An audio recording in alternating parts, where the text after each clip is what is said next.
ఎక్కడికి పోతా ఉంది నిజంగా? పోలీసులు ఏం చేస్తూ ఉన్నారు? పోలీసుల సమక్షంలో ఏకంగా చంద్రబాబు నాయుడు గారు ప్రతి కాన్స్టిట్యున్సీలో చేయిస్తూ ఉండేది ఏమిటి? ఇదే నిజంగా ప్రజాస్వామ్యం? ఈ మాదిరిగా నిజంగా ప్రభుత్వం అన్నది పరిపాలన చేయాల్సింది ఈ మాదిరిగా చేయాలనా? ఇంకొక ఎగ్జాంపుల్, రామకుప్పం అంటే స్వయాన చంద్రబాబు నాయుడు గారు సొంత కాన్స్టిట్యున్సీ. చంద్రబాబు నాయుడు గారు స్వయాన సొంత కాన్స్టిట్యున్సీలో రామకుప్పంలో 16 ఎంపీటీసీలకు 16కు 16 మనమే గెలిచినాం. పోటీ పెట్టలా కనీసం ఈ మనిషి. పోటీ పెట్టినా వాళ్ళ ఒడుగు డిపాజిట్లు కూడా రాలా. 16కు 16 మనం గెలిస్తే అక్కడ ఎంపీటీసీ ఎన్నికల్లో మనకి ఎవరికి రావాలి మరి ఆ పోస్టు? మనకే రావాలి కదా. అక్కడలా 6 మందిని ప్రలోభ పెట్టాడు, పట్టి 6 మందిని తీసుకున్నాడు. సరే 6 మందిని ప్రలోభ పెట్టి తీసుకుపోయినా కానీ మిగిలిన 9 మంది మనం ఒకరేదో చనిపోవడమో అనర్హత జరిగింది, మిగిలిన 9 మంది మన దగ్గరే ఉండరు. అట్లా వేసుకున్నా మనమే గెలవాలి కదా. ఏం చేస్తున్నాడు? వాళ్ళు ప్రయాణం చేస్తూ ఉన్న బస్సులు దారిలో పోలీసులే అడ్డుకుంటారు. వాళ్ళని కౌంటింగ్ దగ్గరికి పంపించకుండా చంద్రబాబు నాయుడు ఏం చేస్తూ ఉన్నాడు? కోరం లేకపోయినా కూడా వాళ్ళ మనిషి గెలిచినట్టు డిక్లేర్. 6 మందే, ఈ పక్క మన దగ్గర 9 మంది ఉన్నారు. వాళ్ళు మన వాళ్ళే. ఈయన ప్రలోభ పెట్టి తీసుకున్నాడు. కనీసం అక్కడైనా గెలవాలంటే కోరమన్నా ఉండాలి, అది లేదు. స్వయాన చంద్రబాబు నాయుడు గారు సొంత కాన్స్టిట్యున్సీ పోలీసులను ఈ మాదిరిగా వాడుకొని వ్యవస్థను కోరం లేకపోయినా కూడా డిక్లేర్ చేయించుకొని, అది కూడా ఏంది, ఒక చిన్న ఎంపీపీ పోస్టు. ముఖ్యమంత్రి స్థానంలో కూర్చున్నాడు మనిషి. రాష్ట్రానికి కుప్పానికి ఆయనే ఎమ్మెల్యే అయినా కానీ ఒక ఎంపీపీ స్థానానికి ముఖ్యమంత్రి స్థానంలో ఉన్న వ్యక్తి బలం లేకపోయినా నెంబర్లు లేకపోయినా వ్యవహరిస్తూ ఉన్న తీరు ఇది. ఇంకొకటి గోపవరం, ఇది మా కడప జిల్లా. దీంట్లో ఉప సర్పంచ్ పదవికి ప్రొద్దుటూరు కాన్స్టిట్యున్సీ నియోజకవర్గంలో ఉప సర్పంచ్ పదవికి సంబంధించిన ఎన్నిక. ఇందులో 19 గెలిచాం మనం. వాళ్ళు గెలిచింది కేవలం ఒక 4 ప్రలోభ పెట్టి తీసుకున్నారు. అయినా కూడా వాళ్ళ బలం ఎంత? ఆ 1 + ఈ 4 5, మిగిలిన 15 మనవే. ఏం చేస్తూ ఉన్నారు? ఉప సర్పంచ్ పదవి కౌంటింగ్ హాల్లోకి మేమే తీసుకొని పోతాం ఈ 15 మందిని అని చెప్పి వీళ్ళే పోలీసులు బండ్లో ఎక్కించుకొని వీళ్ళని తీసుకొని పోయి తెలుగుదేశం పార్టీ సభ్యులు ఉన్న చోట, మనుషులున్న చోట ఇడిచిపెట్టేసి వచ్చేసినారు. అంటే వాళ్ళను కొట్టమని, దౌర్జన్యం చేయమని, రానియకుండా చేయమని చెప్పి పోలీసులు. అయినా కానీ వెనకాల మన జీపులు ఫాలో అవుతూ ఉన్నాయి కాబట్టి వెంటనే వాళ్ళని ఎక్కించుకొని మళ్ళీ తీసుకొని పోయేసరికి కౌంటింగ్ హాల్లోకి పోయేసరికి మన ఎమ్మెల్యే అభ్యర్థిని లోపలికి పంపించరు. మన ఎమ్మెల్యే అభ్యర్థి రారు, కానీ వాళ్ళ మనుషులందరూ లోపల ఉంటారు. అక్కడ ఇంకా నకిలీ వార్డు మెంబర్లతో ఐడి కార్డులు క్రియేట్ చేసి ఎన్నికల అధికారి లాస్ట్కి అది నకిలీ, ఇవి మేము ఒప్పుకోము అని చెప్తే ఎన్నిక వాయిదా జరిగింది. అది రెండో రోజు మళ్ళీ ఎన్నికకి పిలిచినారు. రెండో రోజు మళ్ళీ ఎన్నికకి వెళ్ళిపోతే రెండో రోజు ఏమంటాడు? ఎన్నికల అధికారి గుండెపోటు అంట. మళ్ళీ వాయిదా. బలం లేనప్పుడు ఇవన్నీ చేస్తూ ఉండరు. నేను చెప్తా ఉన్నా, ఎన్ని ఎగ్జాంపుల్స్ ఏదైతే చూస్తూ ఉన్నాం. ఇంకో చోట తుని నియోజకవర్గం 30కి 30 మనమే గెలిచాం. మళ్ళీ వీళ్ళ దగ్గర నెంబర్లు ఎక్కడున్నాయి, బలం ఎక్కడుంది, ఏముంది? అయినా కానీ వైస్ చైర్మన్ పోస్టు వాళ్ళకే కావాలని చెప్పి ఏకంగా అడ్డంకులు క్రియేట్ చేయడం, వాయిదాల మీద వాయిదాలు వేయించడం, చివరికి ఏ స్థాయిలో భయపెట్టే కార్యక్రమం చేసినారంటే మున్సిపల్ చైర్మన్ అనే అభ్యర్థి ఆడాయమ మున్సిపల్ చైర్మన్, నాకు ఈ పదవి వద్దు, నీ ప్రభుత్వంలో నాకు ఈ పోస్టు వద్దు అని చెప్పి రిజైన్ చేసి తీసుకోపో చంద్రబాబు అని చెప్పింది. అంటే ఆ స్థాయిలోకి ముఖ్యమంత్రులుగా ఉన్న వ్యక్తులు. ఒక తుని అనేది ఒక చిన్న ప్రాంతం, ఒక మున్సిపాలిటీ. అందులో ఎవడు మున్సిపల్ చైర్మన్ అయితే ముఖ్యమంత్రికి ఏం సంబంధం? ఏమవుతుంది? నువ్వే ముఖ్యమంత్రి స్థానంలో ఉండవు, తునికి ఎమ్మెల్యే కూడా మళ్ళా మీ వాడే, ఏం తేడా పడుతుంది? అయినా కూడా ఇది పరిస్థితి. ఇంకొకటి అత్తిలి 20కి మనం గెలిచింది 16, వాళ్ళు గెలిచింది, కూటమి ప్రభుత్వం గెలిచింది 4. ఆ 16లో ఒకడు సమ్ రీజన్ తను డిస్క్వాలిఫై అయినాడు. అంటే 15 మనకు, 4 వాళ్లకు. మరి ఎన్నికలు మనమే గెలవాలి కదా. అందరూ మన దగ్గరనే ఉంటారు. వాళ్ళ దగ్గర కేవలం ఉండేది ఈ నలుగురికి తోడు ఇంకొకడు ఎక్స్ట్రా పోయినాడు 5 మంది. మిగిలిన వాళ్ళంతా మన దగ్గరే ఉండరు. ఇక్కడ ఎన్నిక జరపరు. ఎన్నిక వాయిదా మీద వాయిదా, పోస్ట్పోన్మెంట్. ఎందుకంటే నెంబర్లు లేవు. ఇది జరుగుతూ ఉంది రాష్ట్రంలో.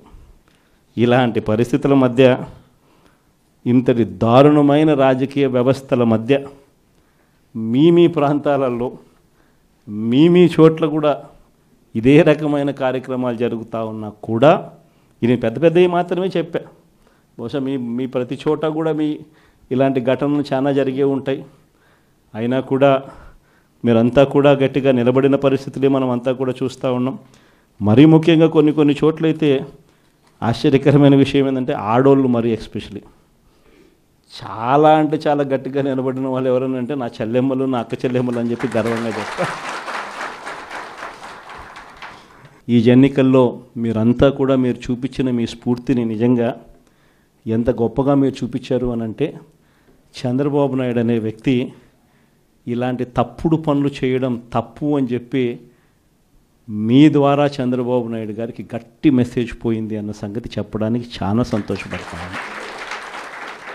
రాబోయే రోజుల్లో మీరు చూపించిన ఈ స్ఫూర్తి మాత్రం చిరస్థాయిగా నిలబడిపోతుంది. ప్రతి కష్ట సమయంలో ఉన్న ప్రతి కార్యకర్తకు నేను ఒకటే మాట చెప్తా ఉన్నా, మీరు చూపించిన ఈ స్ఫూర్తిని, మీరు ఈ కష్టకాలంలో పార్టీ పట్ల మీరు చూపించిన ఈ నిబద్ధతకు మీ జగన్ ఎప్పుడూ మీకు రుణపడి ఉంటాడని ఈ సందర్భంగా ఖచ్చితంగా చెప్తాను. ఖచ్చితంగా రాబోయే రోజులు మనవి. ఖచ్చితంగా చూస్తూ ఓ సంవత్సరం అయిపోయింది. కళ్ళు మూసుకుంటే ఇంక మళ్ళీ 3 ఏళ్ళు అయిపోతాయి. ఈ 3 ఏళ్ళు అయిపోయిన తర్వాత వచ్చేది మాత్రం ఈసారి ఖచ్చితంగా వైఎస్ఆర్సీపీ అఖండమైన మెజార్టీతో నిలబడుతుంది. ఈసారి వచ్చినప్పుడు మాత్రం మీ జగన్ కార్యకర్తల కోసం ఖచ్చితంగా ఉంటాడని మాత్రం ఖచ్చితంగా చెప్తాను.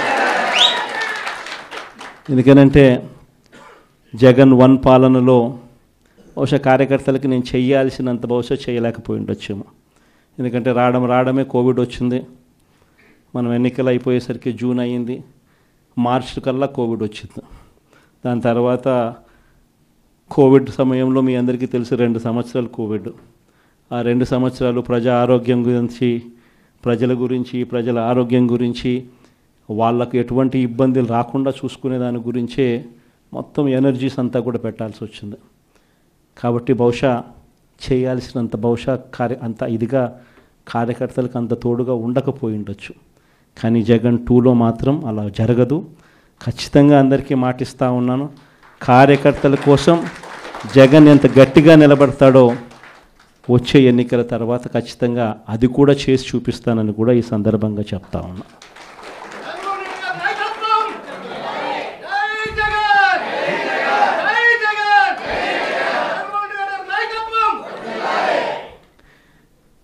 చంద్రబాబు నాయుడు గారి మాదిరి ఆయన మోసాలు నిజంగా ఈ మధ్యకాలంలో క్లైమాక్స్ అనేది మీ అందరికీ బహుశా తెలిసే ఉంటుంది. మొన్న ఈ మధ్యకాలంలోనే క్లైమాక్స్కి చేరినాయి. మామూలుగా చంద్రబాబు నాయుడు అనే వ్యక్తి అబద్ధాలు చెప్తాడు, మోసం చేస్తాడు అన్నది మనందరికీ కూడా బాగా తెలిసిన విషయాలే. అయినా కూడా ఎందుకో మొన్న సందర్భంలో చంద్రబాబు నాయుడు గారిని పొరపాటున నమ్మి ఆశకు లోనై పొరపాటున కొన్ని తప్పుడు అడుగులు పడ్డాయి. తప్పుడు అడుగులు పడి తెలుసుకున్న తర్వాత కనీసం చంద్రబాబు నాయుడు గారు ఇప్పుడన్నా మారింటాడేమో అని చెప్పి చాలామంది ఎదురు చూశారు.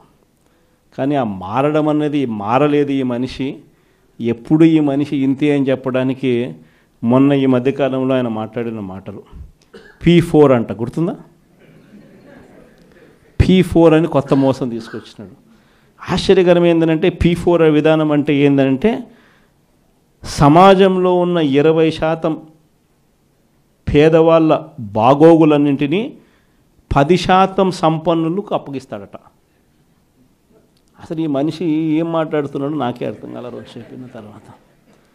అసలు రాష్ట్రంలో ఎన్ని వైట్ కార్డ్స్ ఉన్నాయో చంద్రబాబుకు తెలుసా అని అడుగుతా ఉన్నా. వైట్ కార్డ్ అంటే ఏంది? తెల్ల బియ్యం కార్డ్ అంటే ఏంది?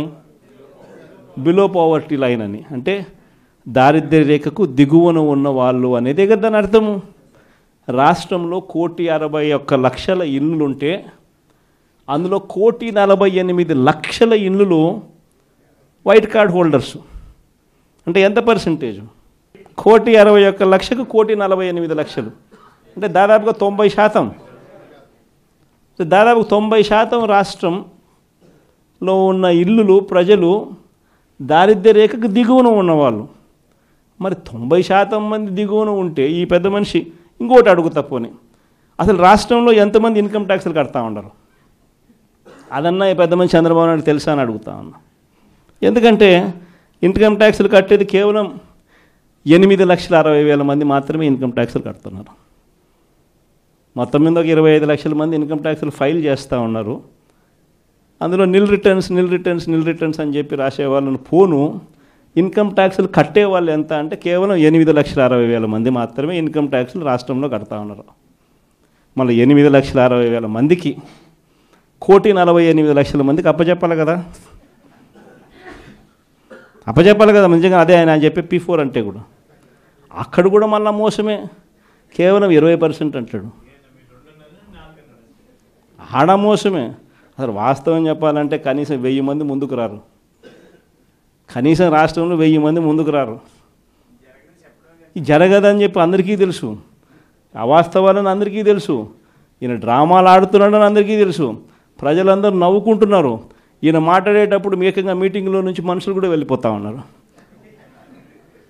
ఇంత అబద్ధాలు చెప్పాకయ్యా, ఇంత మోసం చేయకయ్యా అని చెప్పి చెప్తా ఉన్నా కూడా ఈ మనిషికి నేను చెప్పేది అబద్ధమే, నేను చెప్పేది ప్రజలు నమ్మాల్సిందే అని అబద్ధాల మీద అబద్ధాలు చెప్పుకుంటూ పోతూ ఉన్నాడు. ఎన్ని రేషన్ కార్డులు ఉన్నాయో తెలియదు, వైట్ రేషన్ కార్డుకి అర్థం ఏమిటో తెలియదు, ఎంతమంది రాష్ట్రంలో ఇన్కమ్ ట్యాక్స్లు కడతా ఉన్నారో కూడా తెలీదు అనడం కూడా తప్పు. తెలుసు కానీ మోసం. ఇప్పుడు కూడా సూపర్ 6 ఎందుకు అమలు చేయడం లేదయ్యా, సూపర్ 7 ఎందుకు అమలు చేయడం లేదంటే ఏమంటాడు? రాష్ట్రంలో అప్పులు 10 లక్షలు అంటాడు.